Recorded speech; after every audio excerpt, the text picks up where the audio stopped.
I'm Michelle Powers, and this is a special edition of Currents News. Governor Andrew Cuomo's lawyers have their hands full this weekend. The New York State Assembly Judiciary Committee sent a letter to them saying the impeachment investigation is nearing completion.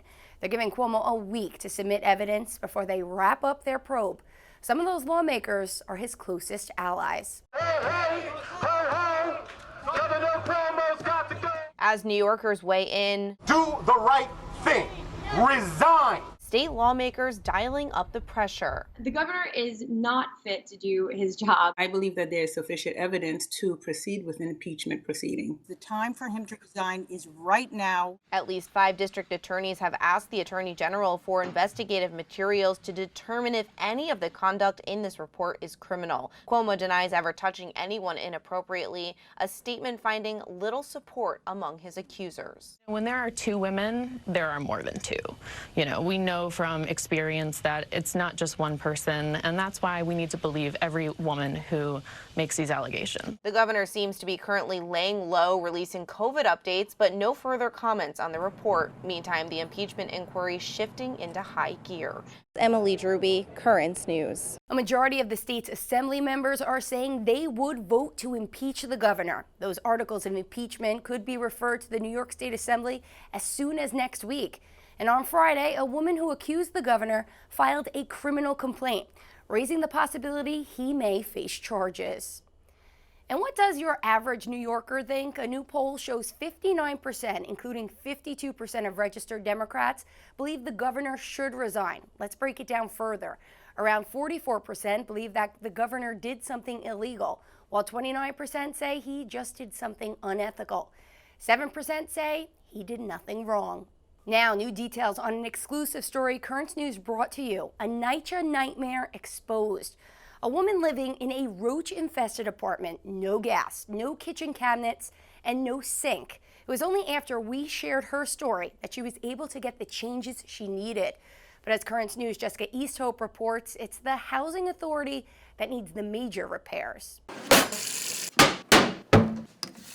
The everyday racket of a kitchen are sounds this NYCHA resident has been praying for. I felt like it was amazing. It took a lot of stress off. You know, I was able to put things in order. I just think it's long overdue, but I appreciate all the help. They gave me this thing over a year and a half ago. This is what her apartment looked like when she first let us in. For more than a year and a half, this mother of 2 who doesn't want to be identified didn't have any cabinets to slam or drawers to put things in until we investigated.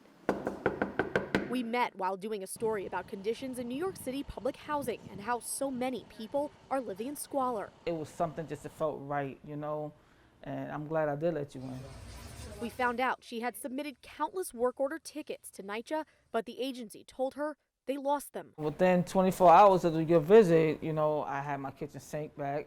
So I am overjoyed. I am very grateful. It just feels so good to have my kitchen back. Overjoyed, but she said deep down, she's underwhelmed. Frustrated, it took publicity to get NYCHA moving. If you guys would have never came, you know, I will still be waiting. And it's only a small win. The more you keep it on, the more you want to see. The cockroach infestation in her apartment is getting worse by the day, and her bathroom, They didn't come back and fix this. crumbling around her. But now she says she's advocating for herself and even for others. I will continue to talk to my neighbors and let them know that being quiet is not helping you. It's only helping them. NYCHA said it's coming back on August 11th to fix the other issues. It really just helped with the roach situation. She loves her new kitchen. I'm glad I don't have to do that anymore. But what she loves even more is her new voice.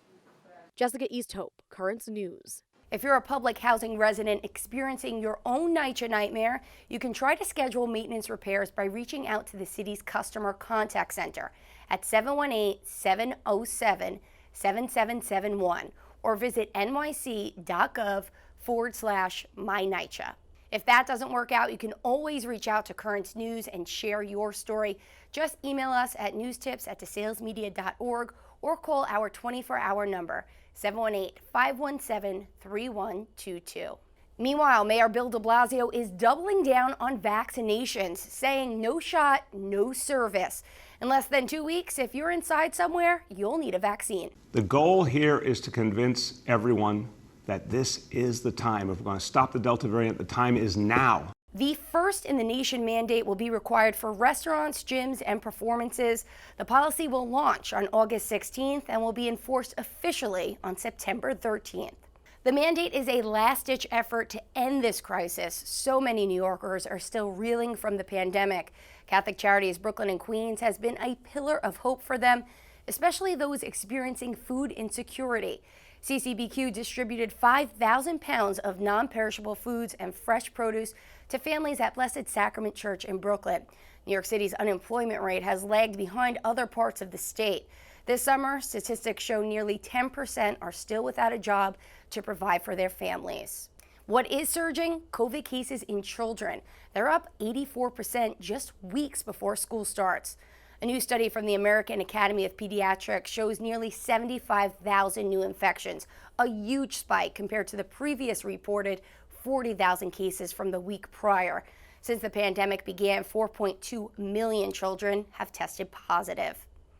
Now to the southern border. A Catholic Charities shelter in McAllen, Texas is 500% over capacity. In an effort to control the biggest migrant surge in more than 20 years, a temporary emergency shelter is going up there, housing those who have tested positive for the virus. It comes after the mayor's Monday declaration of a local disaster. Catholic Charities want city officials and the federal government to offer more relief to help with the large number of migrants being dropped off. At the same time, a federal judge is ruling against the governor of Texas. Greg Abbott's executive order prohibited anyone other than local or federal authorities to transport migrants. It came down after authorities discovered a migrant family being aided by Catholic Charities at a fast food restaurant without masks on, even though they were supposed to be in quarantine after testing positive. In hopes of addressing these COVID concerns at migrant holding facilities, the Biden administration is officially extending a Trump-era policy at the border. Also known as Title 42, the order permits Customs and Border Protection officials to expel undocumented migrants to prevent the spread of COVID-19 in those holding facilities. To date, hundreds of thousands of migrants have been turned away. Turning now to the biggest international story of the week, the one-year anniversary of the Beirut blast. The tragic explosion killed over 200 people, injured more than 7,000, and left an entire capital city in ruins. And now the people of Lebanon want answers, many flooding the streets in protest after an investigation failed to provide any insight. Wednesday, Pope Francis called on the international community to continue donating and to pray for those who lost loved ones. Faccio appello anche alla comunità internazionale, chiedendo di aiutare il Libano a compiere un cammino di risurrezione con gesti concreti, non con parole soltanto, gesti concreti. Current News' Jessica Easthope speaks with one of those people, a cardiologist who says his daughter was his last patient. Dr. Nazih Al-Adam calls it an apocalyptic scene, something out of a movie. I was running, and the threat from the windows coming up on me. That was 1 year ago. He was 20 miles from Beirut, but his 36-year-old daughter, Crystal, was in the city. He called her immediately. She told me, please come and save me. I'm dying. Crystal spent August 4th, 2020, helping someone else. She bought her neighbor, a 10-year-old boy, an iPad so he could remain in school during the pandemic. But she was supposed to be on her way to her parents' house. I stopped everything. Crystal was my last patient. After her death, the Catholic family and Crystal's friends started a foundation in her name, sponsoring children in need of an education. They even renovated her apartment, transforming it into a school center. Later this month, inside the room where she died in her father's arms, a statue of Crystal will be dedicated alongside the Pietà. I imagine myself like the Holy Lady with her son in her arms. No one has been held accountable for the Beirut blast. Dr. Nazih says Crystal's legacy speaks for itself. Never stopping the fight for justice will be his. Jessica Easthope, Currents News. In New York, the Diocese of Brooklyn raised $91,000 to help with Lebanon's recovery.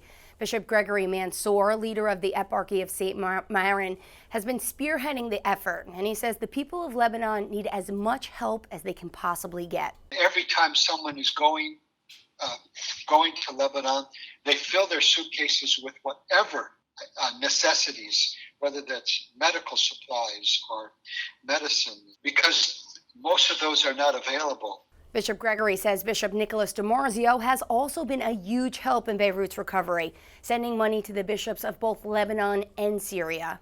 There's a lot more news headed your way. A breakdancer breaks down how he defied the odds and turned a debilitating disease into a message of hope. We tell you the story of a church choir that is proving true a phrase coined by a saint. To sing is to pray twice. Plus, we travel up to the mountains. Bishop Nicholas de Blasio was there with Boy and Girl Scouts to show them the ropes. There are now some big changes to the tablet website. You can get personalized access to the Catholic news you value. Sign up for free at thetablet.org.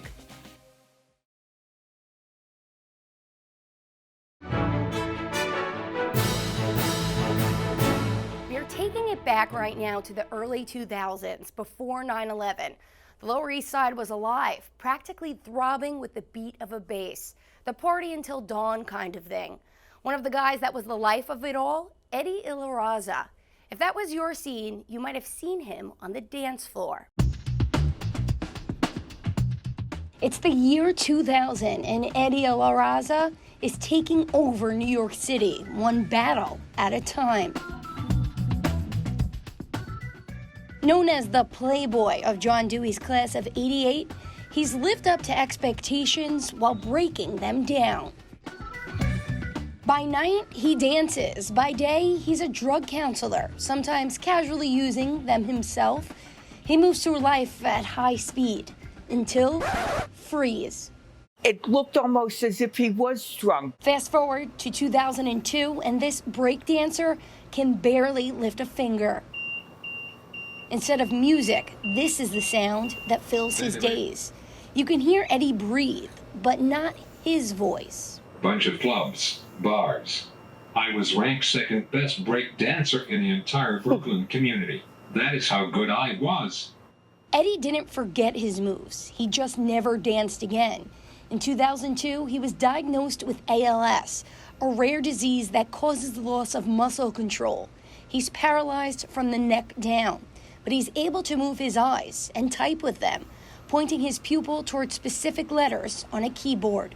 I fell into depression, anxiety, and thought about dying every day and night nonstop. It was torture. Doctors didn't think Eddie would be here. The average life expectancy, only 5 years. Herman and Eddie, Playboys of '88. But his friend, Judy Nat, says every day Eddie chooses life, and that's what keeps him going. I just want to be with him to help him realize his full potential. There's a list of things Eddie can't do, ones Judy helps him with. But there's a longer list of things he can do that most Americans never will. He's written 4 books and writes poetry. He composes music. He just completed his master's in social work, and he's just classes away from finishing his MBA. He even finished applying for his doctorate at USC. Nothing is impossible when you believe. Eddie wasn't always this positive. He used to think of suicide constantly. But the more his disease progresses, the more his faith increases. Eddie realized ALS could be a chance to make a difference in the world. And he has. Eddie has saved others contemplating suicide, texting them off the edge. And countless people have been inspired just by meeting him. He is my brother from another mother. Yep. Brother from another mother. Okay. His nurse, Pascal, calls him the messenger. His message is that you, no matter your situation in life, you can do better, you know. Pascal tells me ALS isn't about getting weaker and waiting to die. For Eddie, it's about getting stronger. It's like somebody who goes to the gym as scheduled 3 times a week or 4 times a week and never miss a day. See, Eddie's frozen, but for a higher purpose, for you to realize your own potential. If I can do it, why not you? All 4 of Eddie's books are available online. You can find them by searching for his full name, Alessio Larraza, on Amazon. This next story is about a sound so unique, it has the ability to bring people closer to God.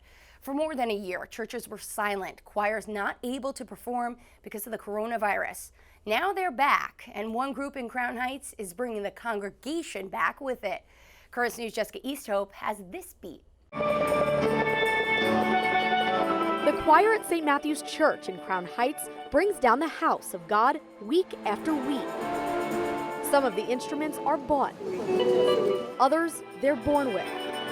But together they create a communion of sound that's getting people back to Mass after they were silenced for months by the pandemic's unexpected interlude. Church is more than just the religious aspects. It's a place where people find home. And I feel that music lets you do that. After graduating from Juilliard, Ryan Dodge slid into the position. The choir looks to him for direction, but he relies on them to bring the Caribbean heat. People I've been around with, the music, the food, everything, it's seeped into me. It's a blessing, and I can't understate that. Shows like this just started back up this summer. Turns out jamming together is better when church is jam-packed. So it brings people together in a way that when they leave, they can go out and listen to the song, remember what they felt here, and spread that. Julie Longchamp says people come for the music and stay for something much more powerful. A power that has the church coming alive again. I definitely feel a different energy. There's a lot more people here. You can see them like swaying, clapping, moving, dancing, singing along. Music is universal. It's something that you feel in your bones. For Daffodil Samuel, as the crescendos build, so does her love of God. It's reflected in the shiny metal of the steel pans. It has evolved into a more vibrant, youthful, and they have a lot of young people now who are in the mix. And when the vibrations reach the altar, Father Kenneth Gavin can't help but sing along. Well, there's an old saying in the church that says, "He who sings prays twice." This last year and more, we've been basically without singing. And this is part and parcel of this community's ethos of who they are. The pandemic made even the music tremble, but now they'll never miss another beat. In Crown Heights, Jessica Easthope, Currents News. Also back in action, the Diocese of Brooklyn Scouts. The city kids are back in the great outdoors for the first time in a long time. The Scouts are up in the Catskills Mountains for summer camp, their first time back since the pandemic began. And as Currents News' Emily Druby reports, they were joined by a special guest who's no stranger to Mother Nature. Michelle, that's right. Bishop Nicholas DiMarzio, a former Boy Scout himself and a Scout leader before he entered the seminary, traveled 120 miles to be here today. The Scout motto is "Be prepared," and they sure were. They welcomed their guest with the perfect camp meal. Sloppy Joes, tater tots, and chocolate pudding. Don't get it on the left. Boys and girls at 10 Mile River Scout camps enjoying a classic wilderness lunch and a visit from the Bishop of Brooklyn. Just want to say hello. Inspiring to kids like Victoria Pena of Queens Troop 253G. I'm really grateful for that because he traveled all the way over here just to see us and be with us. This is Victoria's second year here. She first came back in 2019, the first year girls were invited. The bishop celebrates Mass at the campsite every summer, except last year when the pandemic kept them closed. He calls it a great program. It's a leadership training program for the most part. It teaches young people how to lead, how to find ways to improve their lives. When he was a scout, the bishop earned the rank of Life, the second highest honor. Typically, this camp sees 2,000 kids. That number will be a bit lower this year because of COVID, but as you can see, it's still the place to be for Boys and Girl Scouts all over New York City. In Narrowsburg, Emily Druby, Currents News. And if you are interested in joining the Scouts or enrolling your child, you'll need to find a meeting near you. Just go to beascout.scouting.org. And calling all cops, Divine Mercy Parish in Williamsburg, Brooklyn is honoring the NYPD in a special way. In collaboration with several local parishes and societies, the Brooklyn congregation offered a free meal to every officer who stopped by.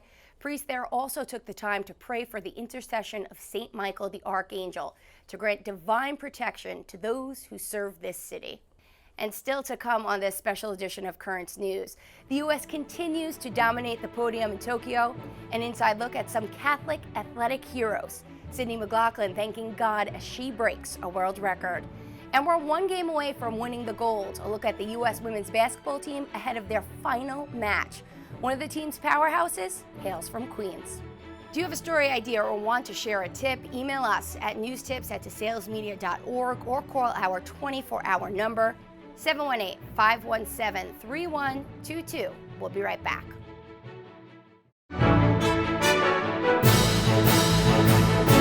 You may have heard of Christmas in July, but how about Snowfall in August? Well, it happens once a year in Rome as part of a centuries-old tradition. Claudia Torres has the history from the Basilica of St. Mary Major. The miracle of a summer's snowfall was recreated again this year during Mass in the Basilica of St. Mary Major in Rome on August 5th. The celebration dates back to the year 358, when, according to tradition, the Virgin Mary asked that a church be built at a location she would indicate with snow in the middle of summer. The shower of white flower petals commemorating the miracle drew pilgrims, tourists, and even art historians from places like Spain, Nigeria, Ecuador, and different parts of Italy. We heard that flower petals would rain down at the Mass, and we wanted to see it. It seemed very nice. I really think it's another manifestation of the love of Our Lady for us. Because Our Lady loves us really, and from time to time she tries to show that with apparitions and all. This snow in the month of August is also rather fitting with the crazy weather all over Italy right now. Some people came with special prayer intentions for Our Lady. I'm here to pray for all our families, friends, and the world, which is in real need of prayers today. I also want to pray for the Holy Father because he's always asking us to pray for him. I'm praying for family, always for good health, and that's it. The celebration of Our Lady of the Snow in Rome usually concludes in the evening with another flurry of flower petals outside the basilica. Last year it was suspended because of the pandemic.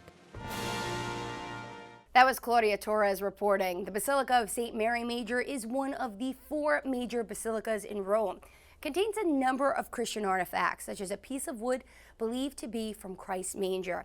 And now, the 2020 Tokyo Olympics is coming to a close, but not without Team USA dominating the podium. So far, U.S. athletes have ranked in a total of 97 medals. That's 31 gold, 35 silver, and 31 bronze. The U.S. is the all-time leader in Olympic medals with nearly 3,000 in total, followed by the U.K., Germany, and France. And adding to that number, local Catholic high school student turned Olympian Sydney McLaughlin placed first in the women's 400-meter hurdles in a race we just have to relive. It's going to be Sydney's time again, and it's a world record again! McLaughlin overtook defending Olympic champion and teammate Delilah Muhammad, setting a new world record. McLaughlin is a graduate of the Union Catholic School in New Jersey. She credits God and her family for getting her to the podium. Meanwhile, Catholic Olympian Sue Bird and the U.S. women's basketball team has the gold medal in their sights after shutting down Serbia in the semifinals. Bird went to Christ the King High School in Middle Village, Queens, where she helped the school go undefeated and win a state championship. The U.S. women's team will take home the gold if they beat Japan on Sunday. And that's it for this special edition of Currents News. I'm Michelle Powers. On Monday, Currents News is back to our shortened newscast, giving us time to move into our new studio. Remember, you can always stay connected with us by visiting our website, currentsny.tv. Thank you for joining us because we are putting your faith in the news. Hope to see you again next time.